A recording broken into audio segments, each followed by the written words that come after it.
Welcome into the Oxford Exxon Podcast. Chase Parham, Neal, McCready, Clark Ford studio this afternoon around 1 o'clock. Recording here today. Computers work and everything. So knock on wood, we are here with you over the next 75 minutes or so. We got Cubs, Brewers up on the television. The trial's at lunch. Oh, okay. So we had to find something. It's baseball is what we're going on here. How long is lunch for a trial every day? They've been giving them like an hour and 15 minutes. Yeah. Okay. Good bit of time. Yeah. So we'll talk some baseball today. There's some injuries. There's a rotation shakeup. We were going to talk about the transgender participation situation yesterday. That might have been why they... You think something went, you know what? Pull the plug. A higher power might have said, today's not the day. That's not. Everybody's having a good Tuesday. That's whatever. So the kids like to eat. Yeah, we'll talk some football, some spring football, and more. So whatever comes to you here over the course of the show, the Oxford Exxon Podcast, brought to you every single day by the Oxford Exxon Highway 6 West in Oxford and all Blue Sky locations throughout Mississippi. Really, you can get the Speed Pass Plus out for any of them. When you do that, you earn points and save money there with the Oxford Exxon. You stop on in locally, and you get a $5.69 lunch special, 2 sides of bread, 32-ounce drink. Try the hot case, pork, chicken side items, or get some dessert on your way out or into town. Again, coming to you from the Clark Ford studio. We are Clark Ford's in Amory, Mississippi, 662-257-1900. Call the number, ask for Corey Clark. Tell Corey what Ford product you're looking for. He'll send you a quote within 15 minutes in business hours. Right to the bottom line. No hassle, no haggle. You get your quote. The rest is completely up to you. You can shop it around. You can do what I've done, what just about everybody in my family's done at this point. Let's hop into a Clark Ford today, 662-257-1900. Guest, join us on the Rafters Music and Food Hotline, Rafters Music and Food on the Square in Oxford. Be a perfect place this weekend to watch Ole Miss, Mississippi State baseball in Starkville. It would also just be a great place to hang out. Enjoy a burger, po' boys, appetizers, the shrimp, great beer selection, full bar, all of that at Rafters Music and Food on the Square in Oxford and also in New Albany. So I guess baseball is where we'll kick it off. First, though, thanks to Apple. As I will say, there are lots of poor customer service experiences yesterday, and I was just on the listening end of this one, but they were incredible yesterday. Working with Mr. McCready. My friend Lauren in Canada was fantastic.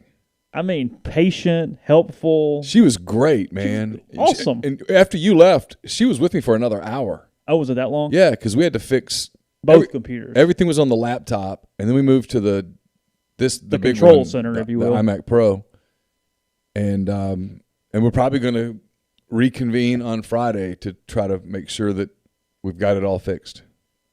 And I think she'll call back. Oh, I do too. I feel good about it. She was fantastic. She was awesome. So she has always buy AppleCare. Yeah. Always buy AppleCare. You need it. Just yes. Yeah. Whenever they don't even finish the sentence with me. Yes, I do. I want AppleCare. Yeah. Because when it goes wrong, I want you to. She was great. She was awesome. Yeah. I mean, I couldn't have been happier.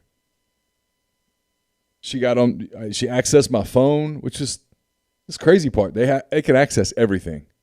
Little big brother there. Yeah, but she accessed my phone. I was able to show her stuff. Then she was able to get on the screens and show me where to click. She couldn't log on to Neal's computer directly, so she did the phone and then had him point the phone at the screen and use the camera to show her what was going on. The other computer. Yeah, it's kind of smart. It was. Yeah, no, she was awesome. So, Ole Miss beats Austin Peay last night, 13-1. The Governors hit a solo home run to start the game, and it was pretty much all Rebels from there. 7 innings, 10-run rule. Some people ask on the board, why does Ole Miss do the 10-run rule through 7 innings? Because why wouldn't you? Right. You don't need to beat a team 31-0. You don't need to risk someone getting hurt, especially considering the topic of the day a little bit. And then 2. Yeah, maybe you get a couple other pitchers work, but it's all right. A lot of times you'd like to get out of there using as few pitchers as possible heading into the weekend. So it makes all the sense in the world. I have no idea why Auburn feels the need to beat teams 30-0 sometimes over the course of the midweek play. Look, because the other team, if they're losing 18-2, there's no reason for them to go ahead and lose 26-3. They're good to go ahead and get off the field. It's done. Too. They need to save their pitching also. Yeah. So the NCAA is going to track IP addresses. No, they're not. No. Look, the NCAA's mad that this transfer portal. What happened? The NCAA got a little pissy that coaches. It's been building over time. Okay. That coaches are giving away their password to other people to track the transfer portal. And so the NCAA basically turned around and looked at the kids halfway to Disney World and said, I will turn this car around if you don't behave. Now, if you believe they're actually going to turn that car around halfway to Disney, you're out of your mind. They're not. I get that they do stupid stuff sometimes, and sometimes they do take action, and sometimes the action is very dumb. But does anyone say more while doing less than the NCAA? My God. Like, No. 2 or 3 days ago, whatever day it happened now, like I feel like it's been 8 weeks. That thing about the participation came out, and I went to the NCAA's release page. Oh, my God, at the number of releases these people put out about stuff. That doesn't amount to a hill of freaking beans over the course of it. Can't believe you'd say that. Well, it's the way I feel. Watch them take all the regionals away from North Carolina and Texas and Mississippi and Arkansas and Tennessee and whomever else at this point and put them all in Palo Alto. But nonetheless. Can you imagine the meltdown? No. Just in Kentucky, sorry, them too. Yeah, I mean, just cannot imagine the meltdown. We'll find 16 sites. It's fine. I mean, you're talking about that would eliminate, obviously, Ole Miss, Mississippi State, Texas, Texas A&M, Arkansas, TCU, Arkansas, Texas Tech, Louisville, Texas Tech, Kentucky if they were to get hot. North Carolina. Yeah, North Carolina State. Duke. No way. Oh, Florida too. Sorry. So Florida, Miami, Florida State. Yeah. No. It's not happening. You still going with word salad here? Is that still where we're at? It's a word salad. It has to be. You're not going to put any meat on that salad. Neal and Chase from Daniel. Do y'all think the NCAA squirms every time Lane Kiffin calls the transfer portal free agency? They probably would not like that acronym or that phrase, but not an acronym phrase, but probably doesn't make them squirm. I'm sure they wish that he would use a different word, but he's right. That's what it is. It's for you get one time, and it's going to pass this week. It appears. Yeah. The one-time no penalty transfer. I'm really interested to see what date they put in for baseball because I think it's July 1st is what it looks like for most sports, but for baseball, that'd be 2 days after the College World Series. That feels tight. I would think that'd be an extended. Is that just the beginning of the period, though? Is that all it is? I would think so. I don't think it's a one day. Okay. You got to do it all in one day. So they have months to. Or weeks. From July to August 1 or something like that. Yeah. Okay. So I don't know, but so anyway, last night a couple different things. This isn't the lead, but this is on my mind, and I'll forget about it once we get into bigger topics. And this is going to sound incredibly critical, and I don't really mean it for that too. Ole Miss got out to a big lead last night because of Kel Baker. He had a 3-run double in the first inning, hits a home run later, had a big day. Mike said that he sees a little bit of rhythm with him on fastballs. I think there's a little bit of deciphering, and I'm not saying it isn't a step in the right direction. That's not my point here. I think Mike's got to be careful to not overvalue at bats against a 10-19 OVC team pitching last night. Where you go, hey, look, he's back. Well, that wasn't a premier arm on the mound for the Govs. That's what I was going to ask for some literal numbers. What was he throwing? Oh, I mean, he's not throwing in the 90s. I mean, is he even getting into the upper 80s? Yeah, a little bit. It's mid. You know, there's a difference between hitting an 84-mile-an-hour fastball and a 97-mile-an-hour fastball, or a 94-mile-an-hour fastball. Those 10 miles per hour are difference makers. Yeah, I think while confidence is obviously something that can be improved, and that's probably something we're struggling with Kel a little bit, I think you have to be careful to over-exaggerate into any midweek actions results for a weekend. That goes for mound things too. I mean, last night, and they've had plenty of injuries. Max Cioffi's out for the year with Tommy John. Huge loss. It doesn't feel as big because he hasn't pitched since opening weekend. So Ole Miss has navigated 30 games of the season without him. But, no, it is a tremendous loss to know you're not getting Max back for the rest of the year. He's in a weird timetable, too, from a return standpoint on recovery, frankly, or even getting into next year a little bit. Yeah, because it's mid-April.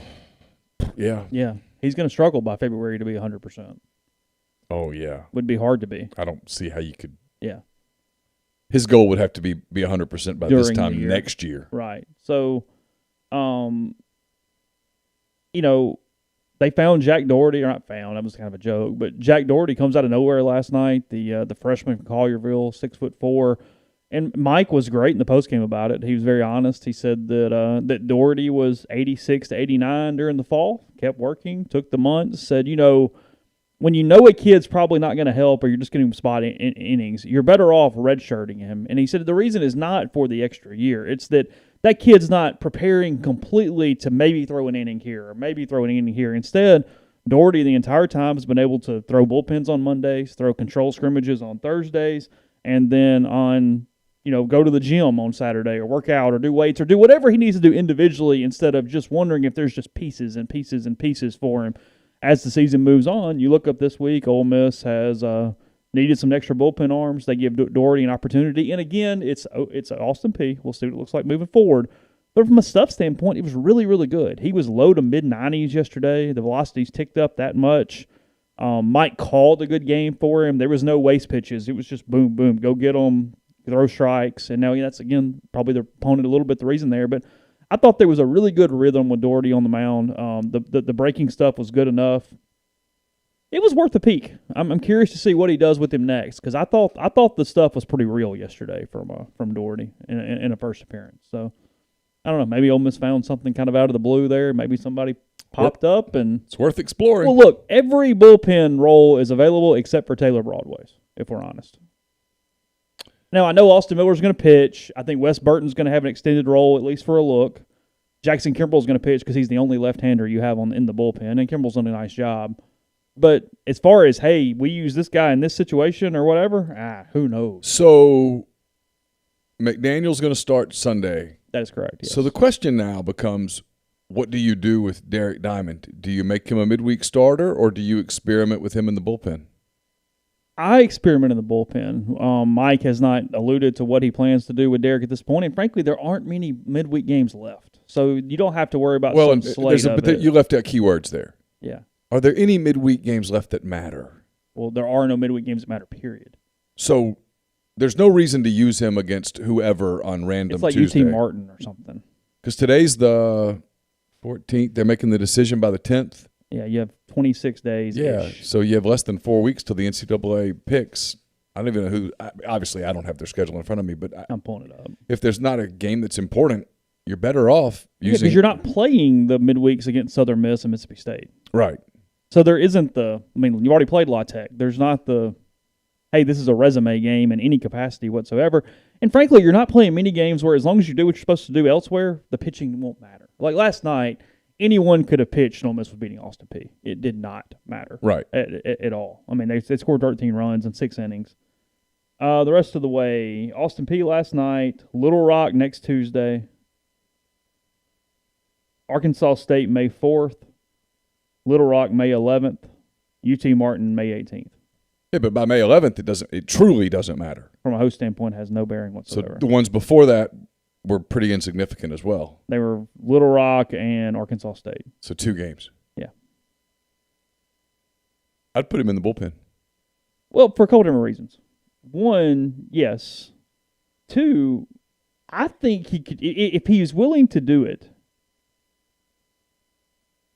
maxing him out over 3 to 6 outs, I think he could be very, very good. I mean, I think you're talking velocity sticking 94 to 97 during the 2 innings.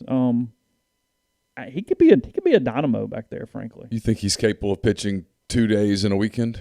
We have no idea. Yeah. We've never. He's a hell of an athlete, but that doesn't always equate. I don't know. But look, could he play first? I'm kidding. Well, hey, in all seriousness, the offense has been fine without Elko to this point. They've scored a lot of runs.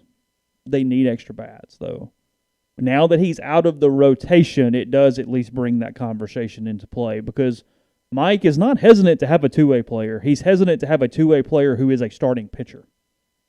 So, no, I think you at least have to consider the fact that he's a DH, a first baseman, something with the bat. I think I know the answer to this.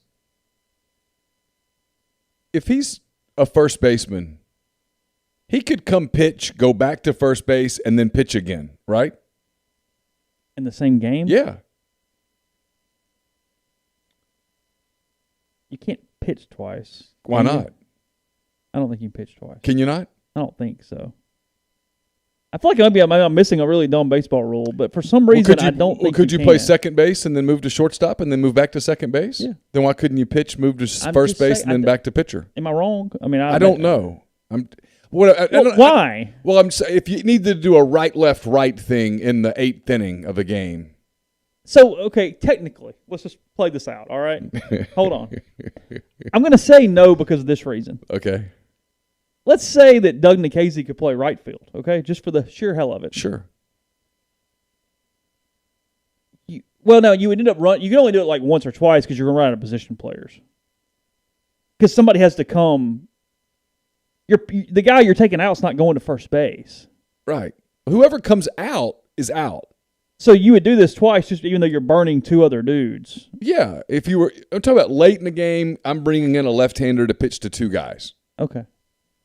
I mean, I guess, but now we're really left-right lefting to a point that. Well, and you can tell I watch a lot more Major League than other people. But you technically could do it. Okay, I see what you mean. Because he's not leaving the game. Yeah, I get it.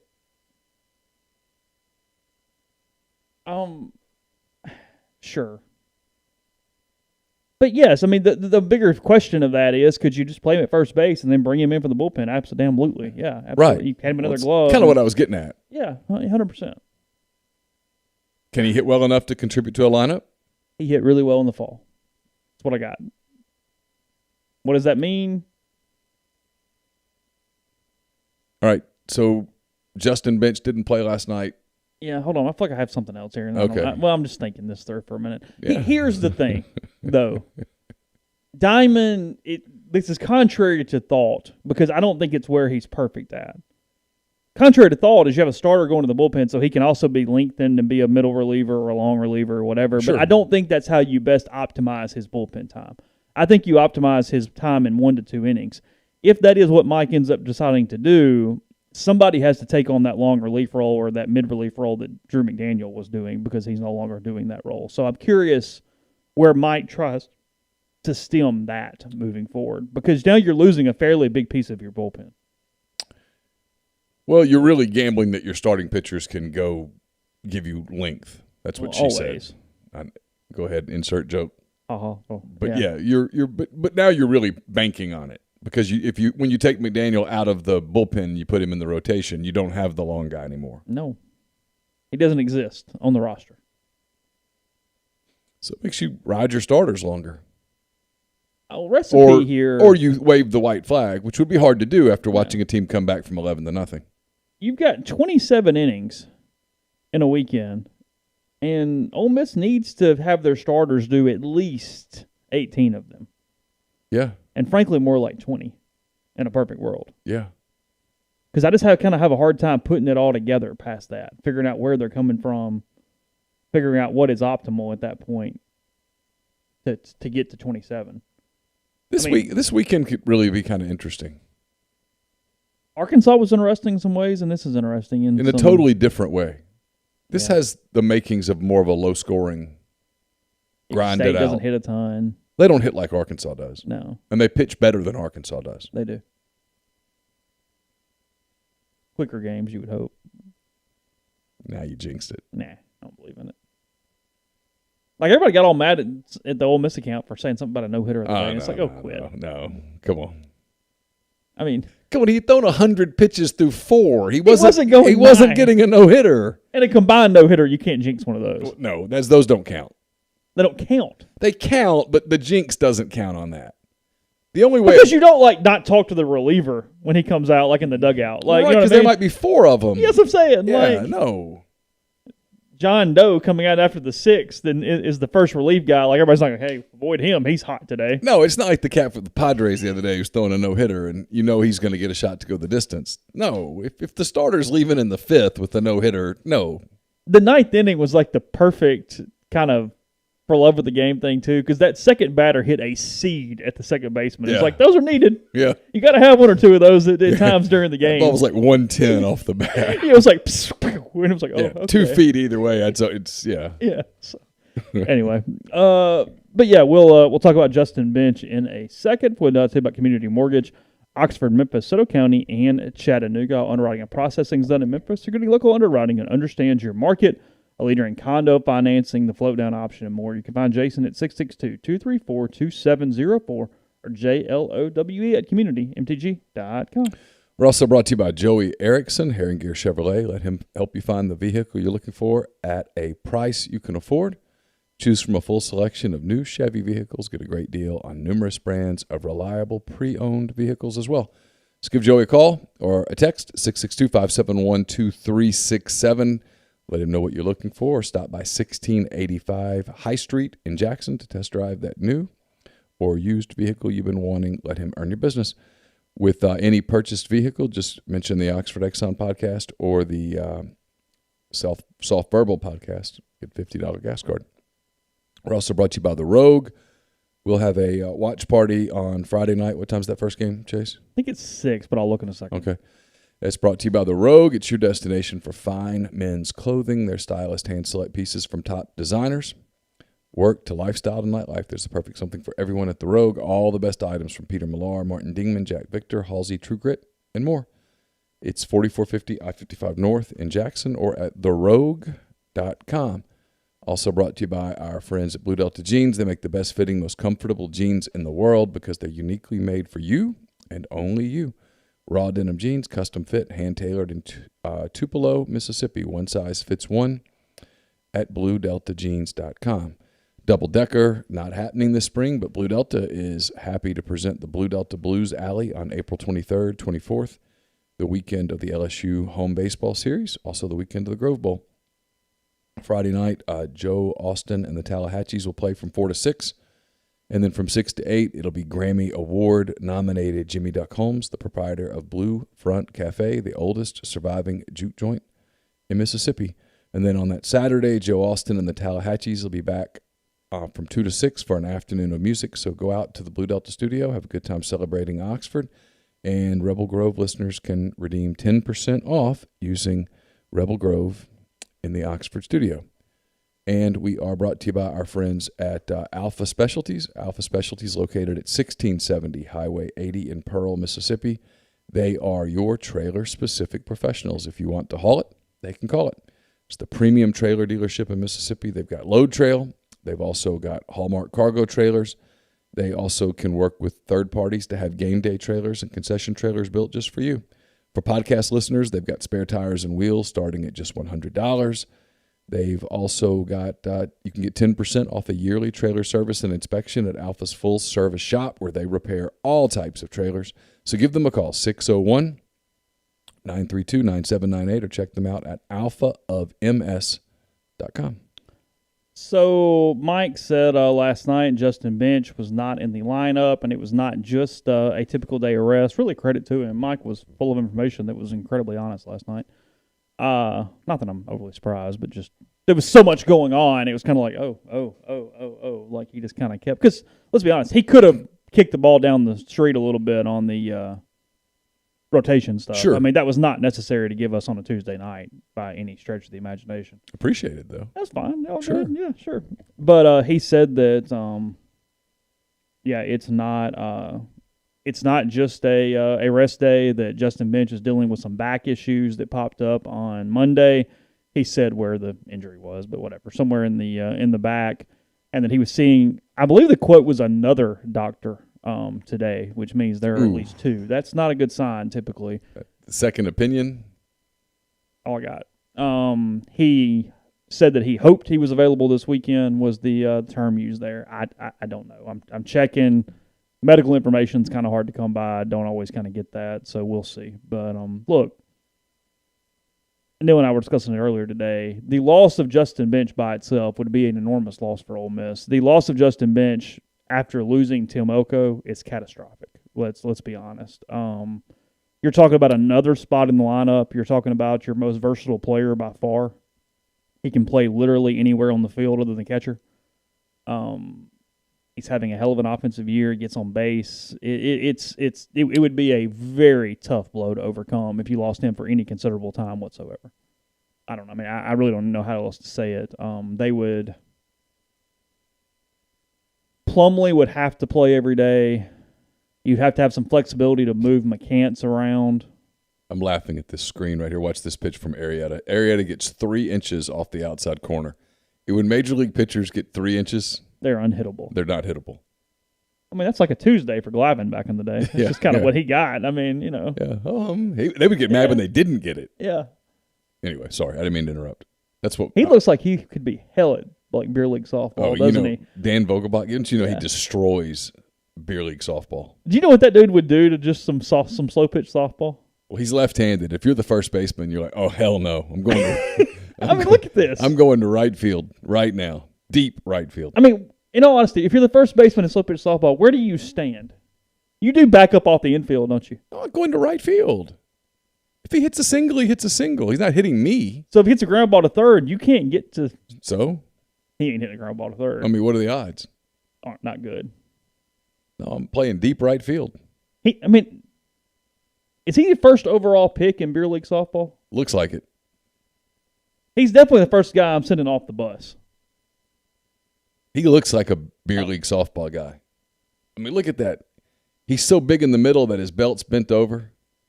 He skips leg day. Yeah. Big arms. Hit a little dribbler. Look at him running.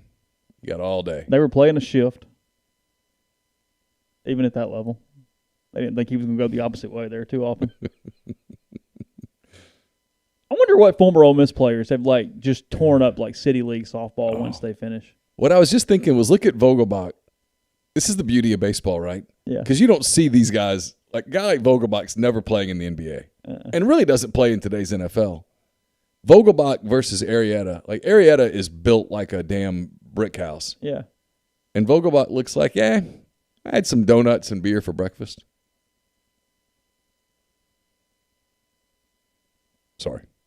I can't hit it all, Brian. Yes, I suck at slow pitch softball. I pitched a lot, but I had 4 high school at bats. Even as a high school player, I was not a hitter. I was a starting pitcher that got DH for, or a reliever that they pulled out of the game when they came up in the spot in the order. No, I can't hit. I had 4 at bats. I hit 2 doubles and struck out twice. Oh, really? Yeah, career 500 hitter. So you're a 500 hitter. There you go. Absolutely. Complete and utter shock. One of them was after I screwed up a bunt twice and just hit a cue shot over the third baseman's head, and it hits fair and shoots. Counts. Double. In the box score, it looks like a one bouncer. I was really off the excited wall. the paper the next day when they run the box scores. Hey, right there. 2B. Pitcher of record dash. and double. Yes, sir. Yeah. So, anyway, take that, ladies. But no, we're talking Plumlee potentially having to move McCants around a little bit. It brings in a situation where you need whether Baker figures it out, whether it's LaFleur, Diamond, Harris, whatever. You got to figure that out. I think it would. It's a problem in the lineup. It's the biggest problem in the lineup, but it would also be a very big problem defensively, also because he gives you such a glove in multiple spots defensively. Travis Shaw hits a home run, which is perfectly fine, but Bernie the Brewer just went on the slide with the mask on. Did he? Now, why does Bernie the Brewer need a mask? Can you come up with one reason that Bernie the Brewer needs a mask? There's a hole in the costume, so you're protecting you. Okay. They show him going on the slide? They showed him enough for me to see that he put a mask on the costume. How long do the players have to put one on once they get back in the dugout? Or do they have to at all? What's the rule there? Oh, the virus knows that you just hit a home run. You got to catch up on your breath, so it leaves you alone for a minute.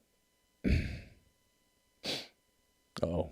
Has Arrieta been good, or has he been a little bit of a farewell tour? He's been all right. He's about to get thrown out. But it's a farewell tour. Yeah, he's near the end. Look, you don't know if somebody, Ginger, you don't know if somebody would have gotten hurt last year. You don't know how things would have played out. But there's no doubt that last year's team, top to bottom, was a little more talented because you don't just replace Tyler Keenan and Anthony Servideo. I mean, that doesn't happen. You had 2 All-Americans on that team who are not there right now. You can drive yourself crazy with stuff like that. Yeah, I mean, it's – but look. I mean, I'm sure Tim Corbin sometimes looks back and goes, ooh. Out of another year. How many years was I going to have those 2 guys together? But hopefully Justin can play. Hopefully this is just a blip for a few days. I don't know. And if you can survive a weekend, but anything longer than that, and Ole Miss does have a bit of a lineup problem, but I don't know how they would get around it without having some considerable loss from a productivity standpoint. Key this weekend still is get one, right? I mean, you want to get two, but you got to make sure you get one and then come home and get well. Sure. The little bit of problem they have there is if you lose this one too, you went 0-3 in the 3 series against teams that are worth it. Yeah. I mean, you know what I mean? I mean, you beat Auburn and Alabama. Okay, great. It means you got to really get to work if you only get one this weekend. You're fine. I mean, you're still 9-6 in the league. That's no problems. That's 3-3 to the number that I gave you earlier, which is 12-9. So yeah, they could technically lose 4 out of 5 series and still hit the number that I'm talking about. But yeah, you kind of need this one. You don't really want to lose 3 series in a row and move to 2-3 overall in series. But sure, I mean, don't get swept, because that would be bad. But no, I think it's a little more important than that. I think this is a big mental test weekend for Ole Miss to kind of see what they got. Because look, State's beatable. State's good, but State is not some just absolute monster over there waiting to be tamed. Vanderbilt got me sidetracked for a second. Talking about that. If they didn't make it, would this be a bigger upset or whatever you want to call it than when that 07 team didn't make Omaha? Yeah. You think so? Yeah, because you're going to have 2 of the top 5 picks in the draft. Dominant arms. Now, that team had a lot more offense, and that team also had 2 starters. Yeah, but these 2 starters are better than those 2 starters. Both of them. Well. Yeah. David Price was damn good. He was. Rocker. Price or Rocker? I'm still thinking of taking Rocker. Are you really? Yeah. And I know you're taking Leiter over Mike Minor. Yeah. I'm taking Leiter over all of them. I know. But yeah. I'm taking Leiter over Price, and I'm taking Rocker over Minor. Oh, you're doing it that way. Okay. Yeah, I mean, I know they're flipping them, but what difference does it make? I mean, Leiter could throw on Friday if he'd and you're in a scenario where if you win Friday and Saturday in a regional, you've got to completely wet the bed to not win the regional. It happens, but it doesn't happen often. No. And then in a super regional, you're set up to win the first 2 games. Yeah, because you win 2 games. You're not going to play any team in the country whose pitching matches up to yours, games 1 and 2. Yeah, some team, when the brackets are announced and they see their regional matched up with Vanderbilt, goes, oh, shit. Yeah, okay. I mean, to get to a 3rd game, you're going to have to beat one of those guys. And the way Leiter's pitching, it means you've got to beat Rocker. Okay. I realize Georgia beat him once. I'm still betting on Kumar. No, look, Rocker. I mean, let's not do this deal that I've seen some people do where Kumar got knocked around a little bit against Georgia and everybody goes, oh, see? Like, no, come on.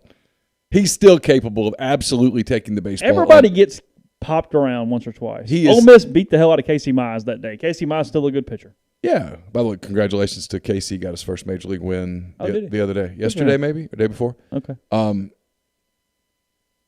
But no, I mean, you're still talking about a guy in Rocker that every time he takes the ball, there's a decent chance that he's going to shove it right down your throat, and there's nothing you can do about it. It has an attitude that you have to match. I mean, Yeah, when he's on, gets the right umpire, he's on. And he kind of starts strutting, and it's like, oh, you're over. Yeah. You're done. Game over. Yeah. Yeah, he did tell Michigan to quit effing with him. I mean, the clip of what he did to the poor Duke kid once he backed out and tried to get him off his rhythm in that no-hitter, should go into Cooperstown right now. Yeah. Because he's just glaring. All right, get back in the box. Yeah. Okay. Yeah. Go ahead. Yeah. Strikes him out and just starts screaming at the Duke dugout. Yeah, okay. that was awesome. Hey, okay. That was great. It's all funny to your team's the one getting screamed at, but even then you have to go, okay. Yeah. All right. Now, he's a bad dude. Yeah, Georgia got him, but just because Georgia got him doesn't mean. Think about it. I don't really hate Vanderbilt at all. I kind of find them interesting. I've said all along, I'm a Tim Corbin fan. All Tim Corbin has done is taken a situation and maximized it. He's not breaking any rules. He's not cheating. He's not doing a damn thing wrong. Everything he is doing is within the letter of the law. Yeah.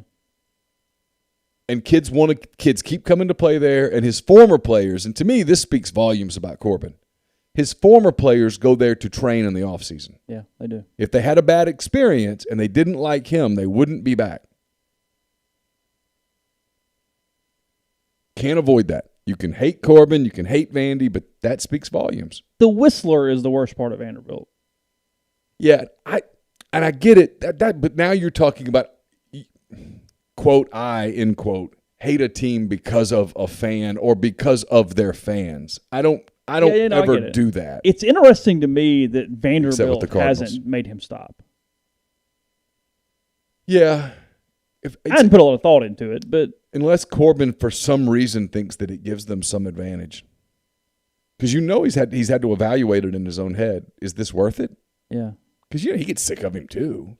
ESPN yells at him, and then the dude's kind of like yeah. He's like any of their fans. Any other fans say anything to him, and he's calling security, and he's threatening us. He's saying he got assaulted. Like he's a whiner too. Hoover is every single year there are altercations in Hoover between him and somebody else. Every single year. Yeah. He almost asked for it. I think he likes the attention of it. And you have to like the attention to even be that guy.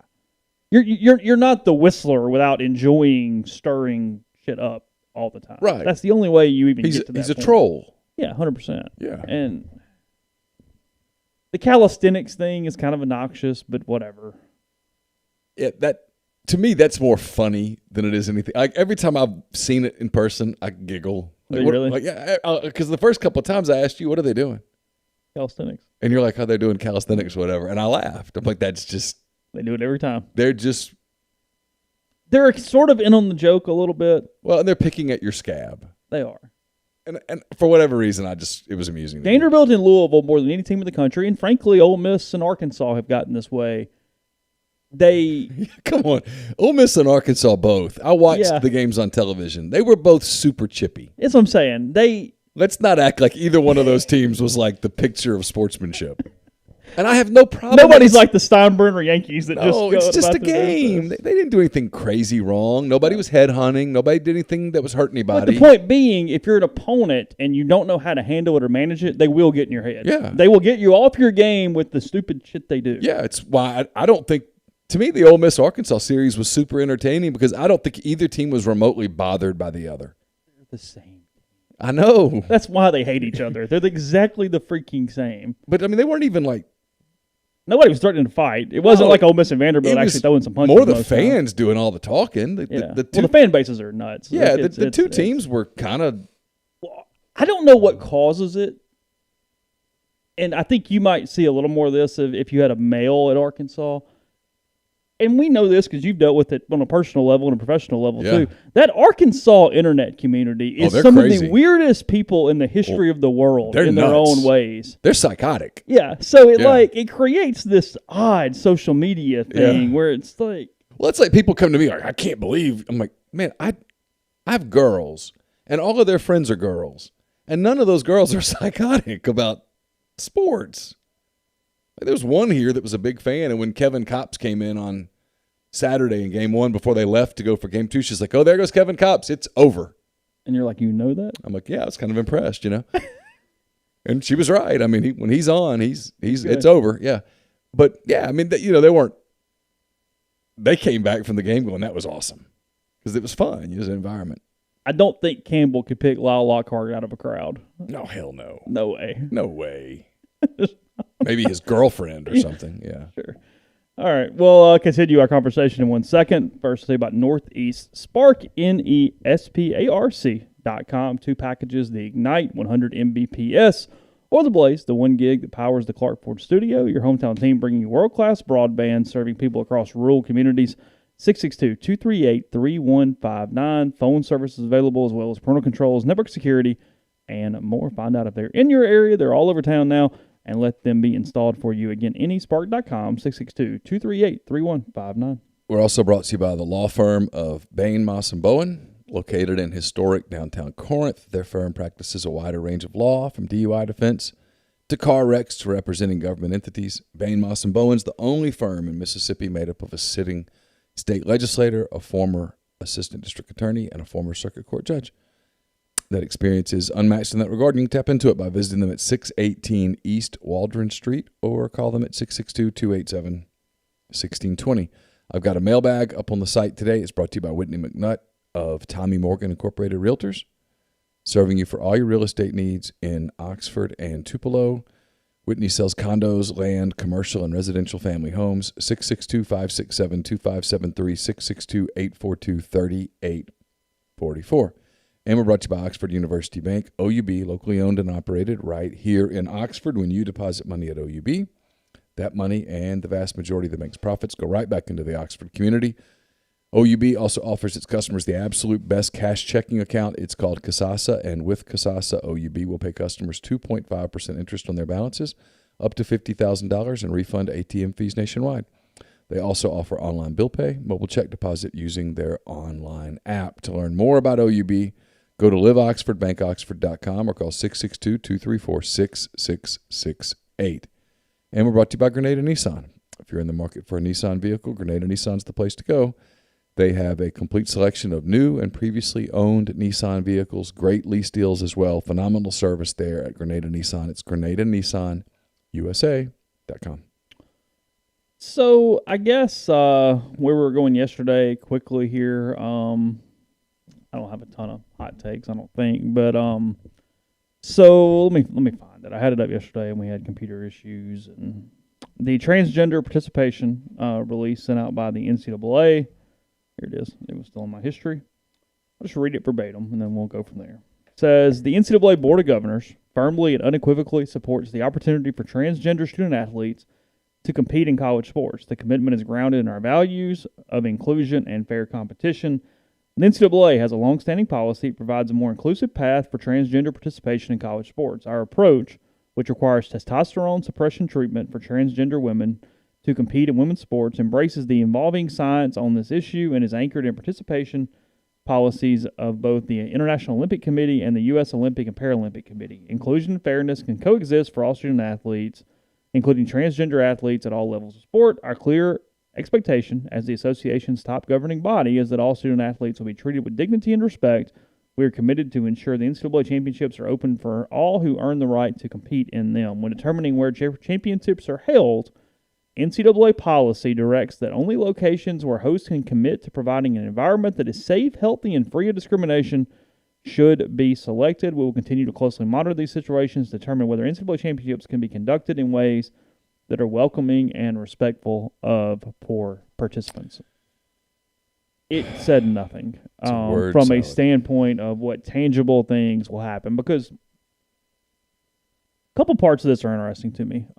Somebody said, hey, is this similar to the flag thing? No, the flag thing strictly prohibited in advance host competitions from being in states that had Confederate flag inside their state flags, except for Georgia, which actually had the state flag, the Confederate flag inside their flag. But sure, right. But that was different. Totally different. Because people are stupid. That was fine. Still really annoyed by that. I'm just glad for Kylan Hill because he solved the whole thing. Thank God. I know. Thank God for Kylan Hill. This is similar to the bathroom bill from a few years ago when the NCAA came out talking about the bathroom policy stuff and essentially made sure all stadiums were void of discrimination, if you will, however that was done. I don't have good phrasing, but anyway, that's what we were talking about. I'm that's just letting you talk. I know. Because usually it's me hanging myself. So, yeah. It's not really a topic of hot mics and whatnot. So, here's the deal. There was nothing in there about the actual state laws prohibiting. It mentions a couple times that the athletes have to be available to participate. And even this is probably a stretch, but if there's an issue, it could potentially pertain to a women's sport regional, in my opinion, because you could at least make the argument that these states are trying to deny transgender women from participating in those sports.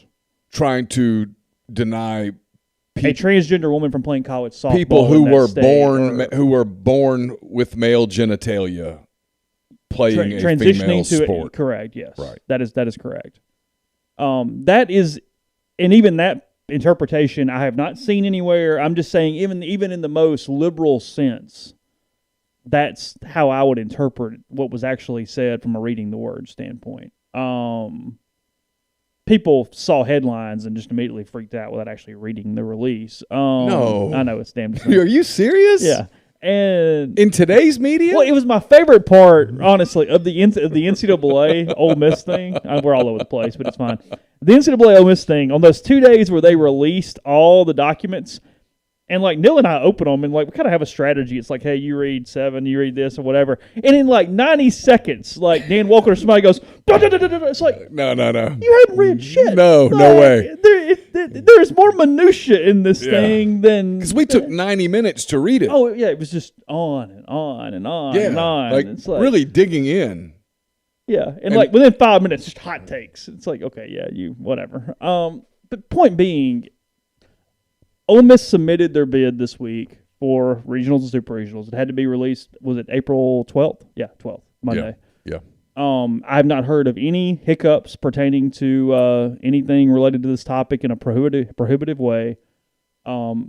As I said on Monday, it's true. They base their bids off 25% just in case. Well, it's a potential real moneymaker. What do you mean? Well, if your bid is just 25%. And you fill it to 125%. Well, I think they're under the guise that the NCAA is going to prohibit anything beyond 25% attendance. And how utterly stupid will that be? So it was safe to put 100% in, but now that the NCAA runs the event, 25%. Yeah, you're going to have to walk me through the logic on that. Someone's going to have to walk me through that and make me not just giggle. Telling Mississippi and Texas schools that they have to take 75% of their attendance away, potentially, even though they've been doing it all year with no issues whatsoever. But I'm expecting an across-the-board 25% attendance. You think they'll enforce it in June? I won't be shocked if that's the rule. We'll make it the most sterile environment in the history of the world. That's how you grow the sport. Oh, yeah. It'll look great on TV. The beer shower will be, hey, can I reach you? I feel sorry for the people that have to enforce it. Truly. Like the Ole Miss people that have to figure out, or the Mississippi State or Arkansas or wherever, who gets the tickets and who doesn't.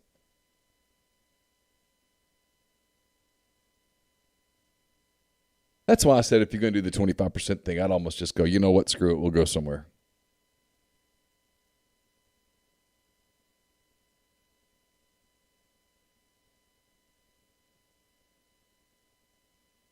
So I guess they had to base all their stuff off 25% of whatever the documented attendance is, which is... Well, now it's 12,000 something or whatever it was. I mean, that's... If that's whatever, I don't know. That wasn't... Yeah, I don't know. Deal, 25%. Our stadium holds 46,000. Okay, cool. Awesome. Yeah. Sounds good. Yeah. You know. Those tennis courts back there, it's in play. I don't know.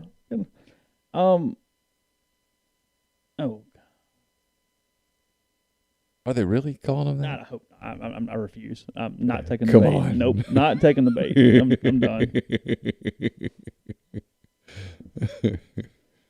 Well, I don't know. Ole Miss hasn't had to try to beat Tennessee Tech in a super regional. It might be very difficult. Their coach is still at Rice. He's done that program is Rice is trying to get back in the baseball business, but they're having a hard time kind of getting. They're trying to follow the Vanderbilt model. Yeah. Alabama announced 50% capacity for the spring game. Oh, hold on, that was actually right. Michigan is limited to 236 fans. Please, is that just their 25% of whatever their stadium holds? Welcome into my world. I've been waiting for you and all of you to kind of join me in this quest. Hold on. 236. Science, Chase. Science. Well, that's true. 25% of Ole Misses is more than 236. That's true. I don't know. Yeah, the flag change did. That's not the problem. The flag change makes it where Mississippi can technically host predetermined site events. Now, Right. getting those, there's a whole nother Right. ball of wax, but they are technically eligible to get them. The 237th fan on the list is super sad. 236.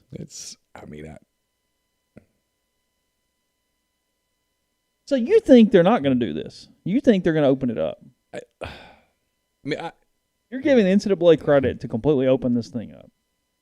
Well, look, we have a show called Hand Raise Guys, and I keep thinking that at some point somebody in the room raises his or her hand and says, but why? They're going to make fun of us when we do this. It's been documented. When they played Arkansas in Oxford back in April, there were people crawling all over themselves. The hospitalization rate is down in that state. The death rate is virtually non-existent in that state.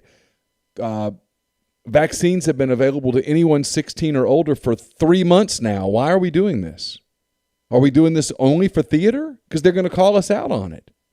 Now, maybe nobody cares, and maybe they're gambling, and they're probably right, that the mainstream media will applaud them for being brave and for having the courage to tell us Neanderthals that we're idiots. But when the numbers support the Neanderthals, you look like you're just doing this for theater, because you are. Because they haven't seen any. I mean, there haven't been big stories about it. You know what? Nothing happened. Have there? No, they won't do those stories. They won't touch those stories. I'm not even getting into some of the stories that are in the media today that the mainstream media won't touch.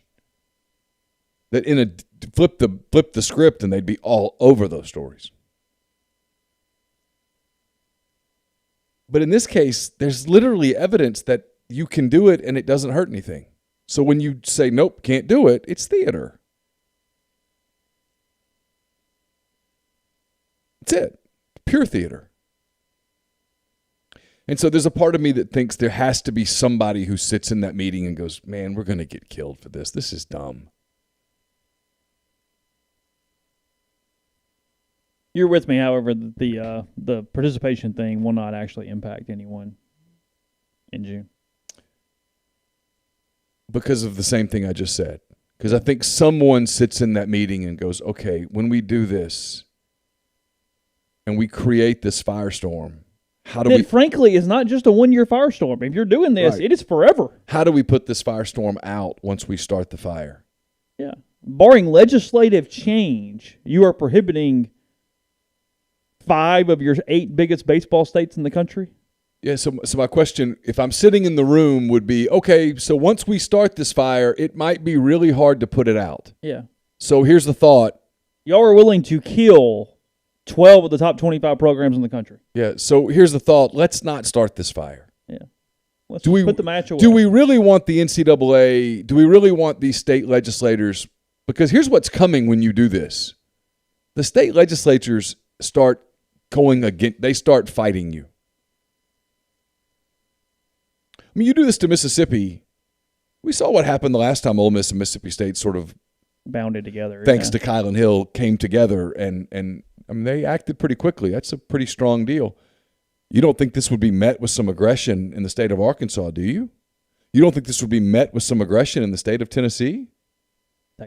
Texas? Where they talk about secession half the time anyway. You want Ron DeSantis on this? Do you? I mean, seriously, forget the politics for a minute. Do you really, as the NCAA, want those kinds of bodies fighting you? Yeah. I would think not. Yeah. Over this? Over something that the majority of Americans, I'm guessing, maybe I'm wrong. I think the majority of Americans don't like the idea of a natural-born man playing women's sports. Yeah.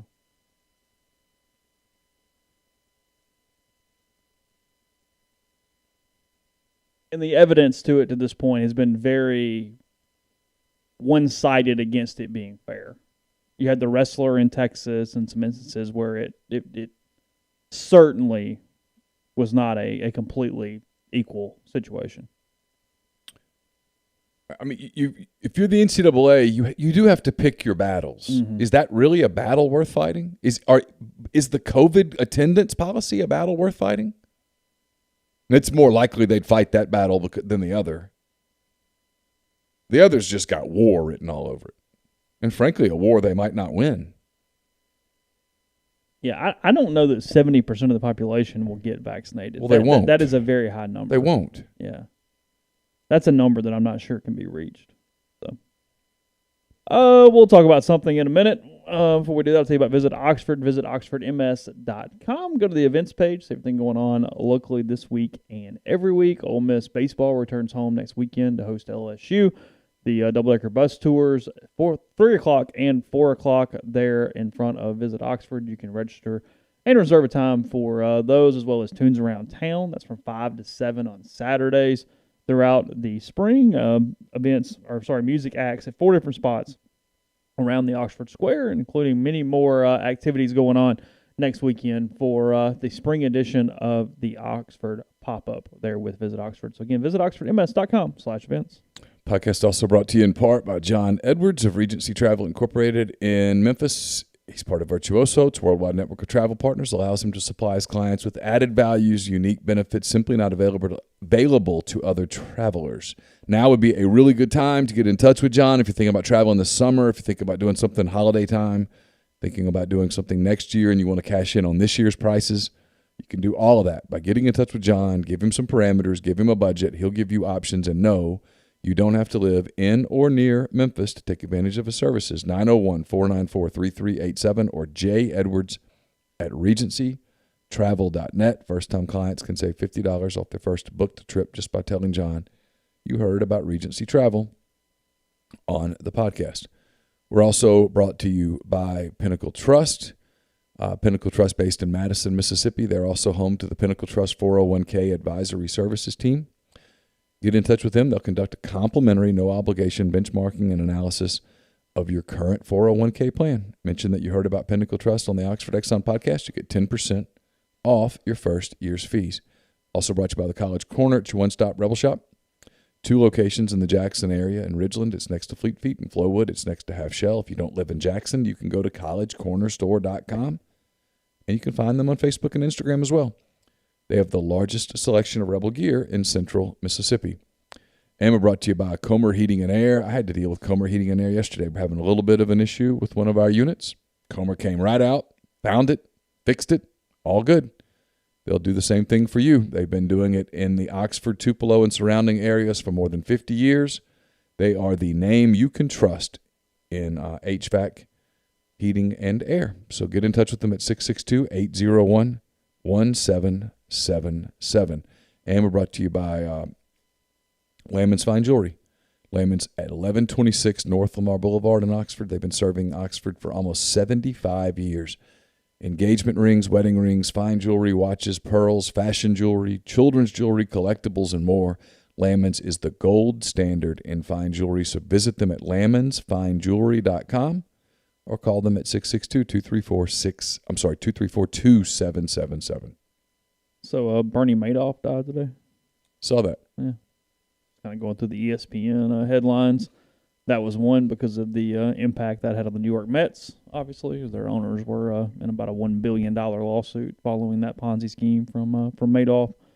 It was mentioned in our thread a minute ago, Top Gun 2 Maverick has been moved to November the 19th from July 2nd. Yeah, Jay mentioned that on G-Pits. Yeah, essentially because more people would be in theaters, they believe, in November compared to July. So you'd feel comfortable going to a theater now, wouldn't you? Yeah, and I mean, I'm 3 weeks second vaccination at this point. I mean, I don't really feel much issue with anything at this moment. Yeah. I don't. Being around crowds or being in confined spaces is not impacting any of my decisions. Yeah, I'm licking light poles these days, Are man. you? Just to see what happens. Okay, like Christmas Story, except all the time, just like yeah, just.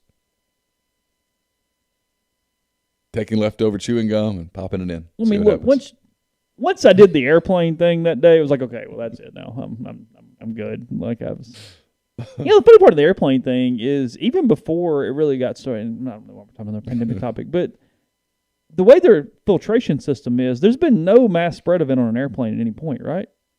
Well, not that we know of, but if you give it 2 more weeks. Okay. Fair enough. I mean, you never know. It just seems like an odd place to be the most cautious place we have when it literally they have like a built-in filtration system into the. Yeah. Okay. What else you got? Nothing. I'm good. I don't know. Baseball, football stuff. Ginger's been going to theaters since August. I'd be totally comfortable going to a theater. Well, it's what some of the problem is we don't have freaking movies. Because Right. Hollywood got shut down for however period of time. Like I'm still waiting on season 6 of Better Call Saul. I mean, it's gonna be next year before we get it. Did you do Better Call Saul, or did you stop at Breaking Bad? I stopped at Breaking Bad. I did a few episodes of Better Call Saul, but I just couldn't get into it. I've heard it's really, really good. It might be better. Yeah. It's different. And it's not quite as just. Oh, nowhere near as dark. Yeah. No. It actually is almost a comedy at times. It's light. Yeah. No. Whoa, sorry, that's not right. It's light relative to Breaking Bad. Yeah, because Well, I'm the guy the other night, 2 minutes into CNN, I'm like, nope, turn to The Office. Did you really? I did. Not going down the road. If something's dark, you just. Well, I was Nope. very angry at our field the other night because that was aggressive. That was aggressively bad reporting. And they knew it. And if they didn't know it, they should have known it. It was incendiary reporting. So you needed something to lower my blood pressure because you're literally promoting riots that could kill people on information that is not completely accurate. Correct. Or in some cases accurate at all. It bothered me. You've been around me long enough to know that aggressively bad journalism bothers me. So are you doing any TV shows at all? No. Not right now. I need to find something because I'm running out of things on Food Network. Luckily. But like we're not getting Ozark back yet. But I don't really have. I don't watch it during the day. I'm watching the trial because this trial's been fascinating to me. People ask me. You've watched a lot of this. I've watched basically the whole thing. Listened to a lot of, and I've stayed on one channel. I've not flipped. Yeah. So I've only done headline news. You're just getting the very bare bones. Yeah, stuff. but their panel's pretty good. Are they? Yeah.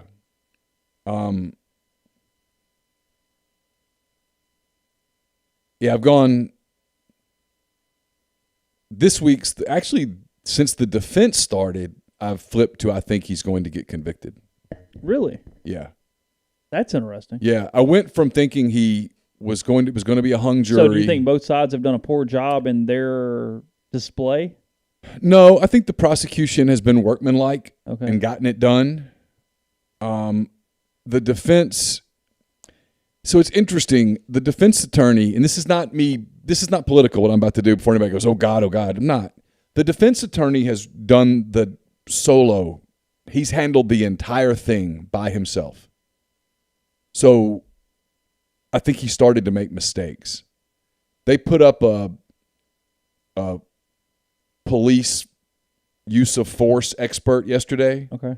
Who may as well have been a prosecution witness. It just it was awful. It was like you watching it going, dude is getting convicted. Okay. And then this guy, they have a doctor up today. He's a forensic pathologist. He's been okay. I just think the damage is done. Okay. Let's see.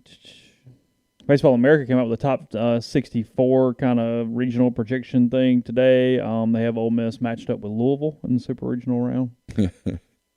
They love doing that for clicks. It's their way to go. You know what? We're gonna get talked about. Well, it's April. It's still a few weeks away, so they can entertain themselves somewhat. Because that's what they're doing. Yeah, and I have no problem with that. Yeah, fine. Yeah, sure. Whatever. If somebody told me, hey, you're in charge of a 64-team field, yeah, we're going to put every little cute matchup we could find in this thing. We're going to play. Well, sometimes you do have to entertain Tennessee's going to match up with Arkansas. We're going to do the Vitello thing. We're going to do some McDonald Bianco stuff. Sure. We might send East Carolina to Oxford. We're gonna play around. We're gonna do some of that. If you told Mike he had to go against Louisville or East Carolina, which one would he dread the most? Louisville because his son's there too? Well, yeah. I mean, he'd rather play East Carolina for a multitude of reasons. They're going to have less overall talent. They're going to have less depth. Yeah, sure. I mean, yeah, no, 100%. You don't want to lose to Dan either.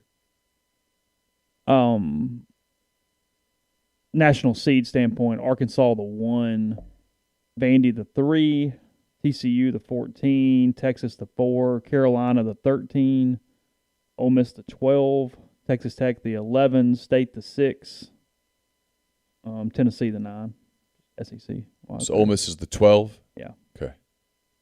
As of this one. That's correct. Southern Miss, Clemson, and Samford, the 3 teams in the regional. Clemson was the 2 seed in Oxford in 2019. I remember that. Yeah. Doug beat them on day 2. And then they didn't get back for the final, right? Didn't Ole Miss just beat the crap out of like a 3 or 4 seed in the final? Seems like it. Yeah. Like Jacksonville State or something. Yeah, I can't remember who, but it wasn't Clemson. They got beat. Yeah. And then there was like Cinderella, and then got popped by Ole Miss in the final prior to them going to Arkansas the next week. So anyway, just a little thing there. Let's see, what else do we kind of have to close? Spring football. Anything? Let's see. Lane was full of information yesterday. Oh yeah, absolutely. It was kind of like a dog days a little bit, wasn't it? It was okay. It was. All right. It was very typical of a 4th week of spring. You know, he didn't want to be there. I'm not convinced all of us wanted to be there either. There wasn't a whole lot to ask. He's not going to answer injury questions. He's not really going to give you much on personnel. At all. And so people just have kind of stopped asking. What do you think about this? Saw this a second ago. Major League Baseball has again teamed with the independent Atlantic League to test rule changes with the current set aimed at keeping starting pitchers in the game longer and creating more balls in play. In the second half of Atlantic League play this summer, starting August 3rd, the pitching rubber will be moved back to 61 feet 6 inches, giving hitters more time to react to pitches, according to a release by MLB on Wednesday. With strikeout rates increasing for 15 consecutive years, MLB determined the additional foot would be the minimum interval needed to evaluate a change in mound distance. The hope is fewer swing and misses and more contact, a change that is more meaningful without being disruptive, according to the release. My only concern is what it might do to arms that are conditioned to throw 60 feet 6 inches and not 61 feet. You think it make a difference? I don't know. Effort's still effort, right? That's my guess. You have to put more effort? I wouldn't think. I'd like to see it. I just hope somebody doesn't get hurt because of it. I will say this.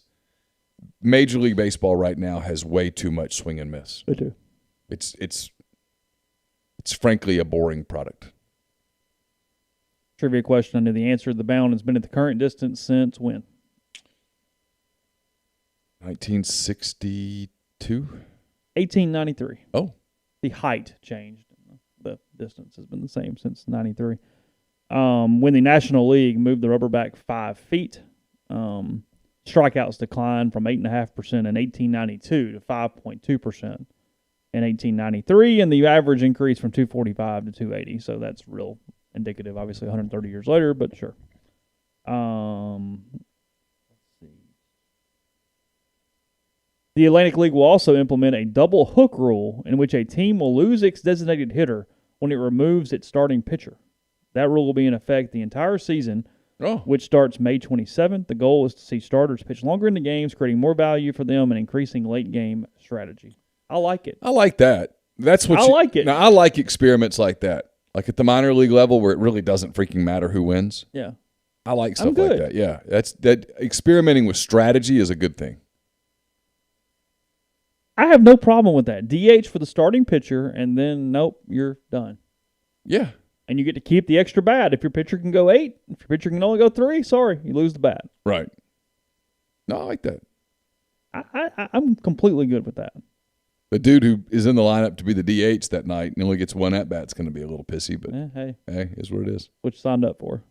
What's interesting in minor league baseball, though, is that so many of the teams are the pitchers are on a pitch count that's determined by the big league club. Like a starter is going to go 60 pitches. Mm-hmm. The end. So it's really not even about strategy.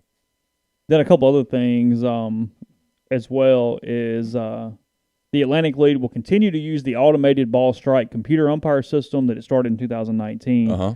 The ABS will also be used in some low Class A Southeast League games this season. And here's the change. The strike zone in the Atlantic League this year will be two-dimensional, measuring the front of home plate rather than three-dimensional. So a strike would have to cross the front of home plate and can't. Oh, can't Can't cut across. come in or cut in. It has to be the very front of the plate. Okay. Well, that adds offense. Yeah, now look, real umpires aren't precise enough to even make that change, Right. in my opinion. But it's interesting from a computer system standpoint. Right. I do wonder how often that is a case that would create a non-strike call there in that instance. So anyway, fair enough. All right. We will be back soon with you here. Again, more football as the week goes on. Saturday is an open practice for anyone locally in town. Another one of those. I'm assuming Saturday morning we'll get the time to you everywhere we can. They've done two in a row where they open the gates at 11:30, stretches at noon, and the scrimmage starts at 12:30. My guess so you're going to assume they stay with my that. guess is they'll stay with that because they're doing it for recruiting. You believe? I would be willing to bet You feel good about my that? entire existence. Lane said it was for the media. Yes, I'm willing to Lane bet. said he was being nice. I'm willing to bet any amount of money or existence that Lane was not exactly being forthright with his honesty on that particular answer. You don't think he put time into thinking how he could help the media out? I don't think Lane is overly concerned about local media, and on top of that, I don't think he should be. Yeah. When you're Lane Kiffin and you can get national media the way that he can, you don't need local media. You only need local media if you're Lane Kiffin. And now this is worth noting, if you're doing PR 101. You only need local media if things start going badly or if you have to navigate some form of scandal. Right.